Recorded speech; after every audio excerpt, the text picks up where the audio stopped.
If you look at the headlines, American hospitals are running out of nurses. Vacancy signs are up, emergency rooms are stretched thin, and administrators are sounding the alarm that there aren't enough qualified people to go around.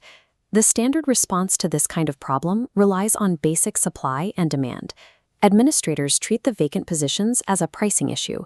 To clear the market, they raise hourly rates and offer massive sign-on bonuses to attract candidates. This chart shows a reality that contradicts the panic. When you compare the total number of nursing jobs in the U.S. against the number of active nursing licenses nationwide, there are substantially more licenses than available positions. Nursing professor Karen Lasater describes this as a leaking gas tank. The country successfully produces and licenses new nurses, but hospitals struggle to retain them at the bedside. Millions of active licenses do not automatically translate into willing bedside workers. Many of these licensed individuals move into advanced roles, shift to part-time work, or choose to retire. Yet even accounting for those factors, a massive pool of qualified nurses still exists. If the workers are there and hospitals are offering more money, the continued vacancies suggest the basic economic equation for labor has failed to correct itself. From a hospital administrator's spreadsheet perspective, an unfilled position is a data point indicating the offered wage isn't high enough. The nurses deciding whether to take those positions evaluate the job based on whether the work can be performed competently, ethically, and safely, metrics that do not easily translate into a monetary exchange. Modern hospital management balances patient safety against financial constraints. Because payroll is an adjustable expense, institutions often rely on understaffed wards to reduce labor costs and satisfy executive priorities.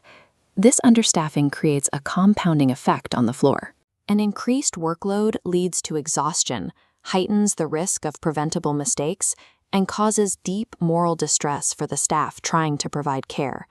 In these environments, a higher wage functions as danger money, extra compensation for accepting a role within a system designed to make adequate care improbable. Healthcare hierarchies concentrate power. Decisions dictating budgets, staffing models, and patient loads are locked at the executive peak.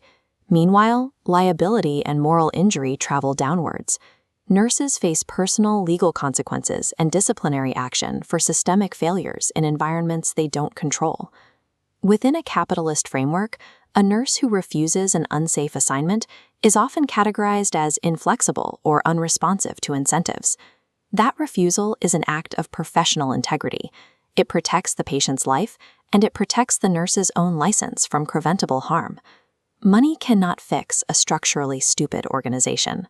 Markets price labor, but they cannot make an unsafe institution worthy of that labor simply by raising the price. The evidence suggests that America doesn't suffer from a national shortage of people qualified to nurse. Genuine regional, demographic, and specialty shortages do exist. Rural hospitals and specific care settings face real hiring constraints, but those isolated factors do not explain the massive nationwide exodus from the bedside. Calling this a nursing shortage functions as a linguistic strategy. It frames the situation like a natural disaster, akin to a sudden drought, which conveniently absolves management of any blame for the empty wards. This framing justifies temporary, manager-friendly solutions. Hospitals spend heavily on travel nurses or cheaper foreign labor, rather than addressing the core issues driving staff away. The actual problem is a retention crisis, a shortage of nursing jobs that nurses can responsibly and ethically accept. Fixing this requires safe staffing ratios, strict institutional accountability, and manageable workloads. None of these remedies can be implemented without directly challenging managerial authority. Until public pressure shifts from producing more nurses to demanding safe, ethical working conditions, the retention crisis will persist. You cannot buy your way out of a broken system.